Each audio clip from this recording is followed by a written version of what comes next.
അലോവേരയും ശംഖുപുഷ്പവും ചേർന്ന സോപ്പ് ഉണ്ടാക്കാം. അതിനായിട്ട് ഞാൻ ഇതിനകത്തേക്ക് ശംഖുപുഷ്പം ഇട്ടു.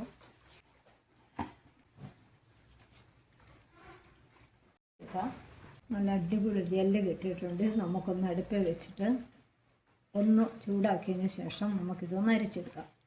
ഒരിത്തിരി വെള്ളം കൂടി ഒഴിച്ച് അതൊന്ന് തിളപ്പിച്ച് നമുക്കതൊന്ന് ഒന്നുകൂടെ ആ ശംഖുപുഷ്പത്തിൻ്റെ കളർ നന്നായി ഇറങ്ങി എടുക്കാം. ഇതാ നല്ല കട്ടിയുള്ള കളർ കിട്ടിയില്ലേ.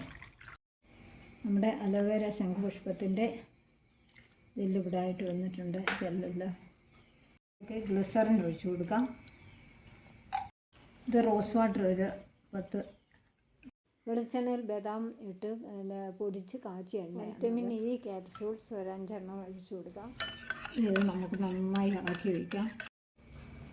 6 സോപ്പിനുള്ള ബേസാണ് എടുത്തേക്കുന്നത്. 500 നമ്മുടെ സോപ്പ് ബേസ് എടുക്കാൻ വേണ്ടി എടുക്കാം. അതിനാണ് കുറച്ച് വെള്ളത്തിൽ ഇത് നമുക്കിവിടെ മെൽറ്റായി വന്നിട്ടുണ്ട്. ഒഴിച്ചു കൊടുക്കാം. നമുക്ക് തീ ഓഫ് ചെയ്യാം. ഞാൻ ഇവിടെ ജാസ്മിൻ്റെ പെർഫ്യൂമാണ് ഉപയോഗിച്ചേക്കുന്നത്. നമുക്കിതിലേക്ക് ഒഴിച്ചു കൊടുക്കാം. ഇവിടെ നമുക്ക് 6 സോപ്പ് കിട്ടിയിട്ടുണ്ട്. ഇപ്പോൾ അത് നമുക്ക് ഈ സോപ്പ് മുൻപുണ്ടാക്കി വാങ്ങിച്ചുപയോഗിച്ചവരുടെ മുഖത്തെ കറുത്ത കലയും പാടും മാറിക്കിട്ടിയെന്ന് പറഞ്ഞുകൊണ്ട് വീണ്ടും അവർക്ക് ഉണ്ടാക്കിയ സോപ്പാണിത്.